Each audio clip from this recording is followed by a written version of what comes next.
Welcome to லக்ஸா சமையல். Hi friends, நாம் இன்னைக்கு பன்னீர் சுக்கா எப்படி பண்ணுறதுன்னு பார்க்கலாம். அதுக்கு நான் 4 டேபிள் ஸ்பூன் எண்ணெய் ஊற்றிருக்கேன். நம்ம முதல்ல பன்னீரை கொஞ்சம் ஃப்ரை பண்ணி எடுத்துக்கலாம்.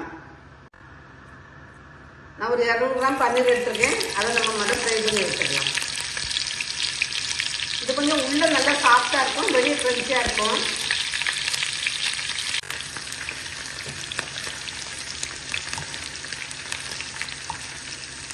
கொஞ்சம் மாற்றி மாற்றி போட்டு இந்த கலர் வர்ற மாதிரி எடுத்துக்கோங்க.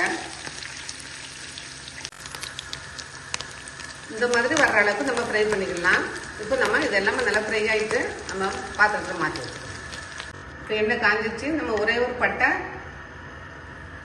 ஒரே ஒரு பிரிஞ்சலை இதை நம்ம கடைசியில் எடுத்துடலாம். அந்த ஸ்மெல்லாம் நல்லா அப்சர்வ் ஆன பிறகு இப்போ நம்ம ஒரே ஒரு வெங்காயம் கட் பண்ணி வச்சுருக்கேன், அதை சேர்த்துக்கலாம். இப்போ வெங்காயம் இந்த அளவுக்கு வதங்கணும். நல்லா வதங்கிருச்சு. இப்போ நம்ம 1 டீஸ்பூன் இஞ்சி பூண்டு பேஸ்ட் சேர்ப்போம். 1 டீஸ்பூன் சேர்த்தா போதும். இஞ்சி பூண்டு பச்சை வாசனை போகட்டும். இஞ்சி பூண்டு நல்லா பச்சை வாசனை போயிடுச்சு. நான் இதில் ஒரு தக்காளி, பெரிய தக்காளி கட் பண்ணி வச்சுருக்கேன் பொடியாக, அதை நம்ம சேர்த்துடலாம். சேர்த்து தக்காளி நல்லா வதங்கட்டும். நம்ம தக்காளி கூட உப்பு சேர்த்துக்கலாம். இப்போ நம்ம தக்காளி நல்லா வதங்கிருச்சு. இந்த டைமில் நம்ம அந்த இலையை எடுத்துடலாம். இப்போ நம்ம மசாலாலாம் சேர்த்துடலாம். ஒரு 1/4 டீஸ்பூன் மஞ்சள்தூள், 1 ஸ்பூன் மிளகாத்தூள். நான் காஷ்மீர் சில்லி அந்த மிளகாயும் சேர்த்து அரைச்சி வச்சிருக்கேன், அதனால எனக்கு சரியா இருக்கும். நீங்கள் காரம் பார்த்துக்கோங்க. ஒரு 1/2 டீஸ்பூன் கரம் மசாலா சேர்த்துக்கோங்க. எந்த அளவுக்கு மிளகாத்தூள் சேர்த்தோமோ அந்த அளவுக்கு நம்ம தனியாத்தூள் சேர்த்துக்கலாம். பெருஞ்சீரகத்தூள் ஒரு 1/4 டீஸ்பூன் சேர்த்துக்கலாம். ஒரு பிஞ்சு போட்டால் கூட போதும். இப்போ மசாலா நல்லா நம்ம அந்த எண்ணெயில நல்லா ஃப்ரை பண்ணிக்கலாம்.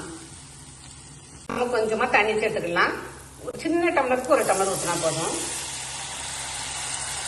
இந்த மசாலா எல்லாம் சேர்ந்து நல்லா கொதிக்கட்டும். அப்பதான் உங்களுக்கு அந்த பன்னீர்ல இந்த மசாலா எல்லாம் நல்லா ஒட்டும். அதுக்காக தான் நல்லா கொதிக்கட்டும். இந்த அளவுக்கு கிரேவியா வந்ததுக்கு அப்புறம் நம்ம பன்னீரை சேர்த்துடலாம்.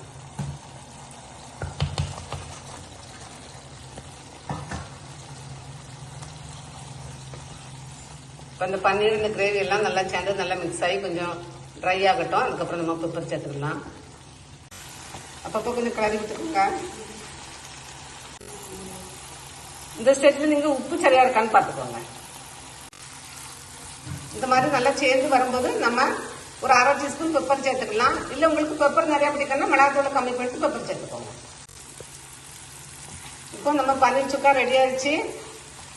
ஈஸியாகவும் இருக்கும், நல்லாவும் இருக்கும். செஞ்சு பாருங்க. தேங்க்ஸ் ஃபார் வாட்சிங்.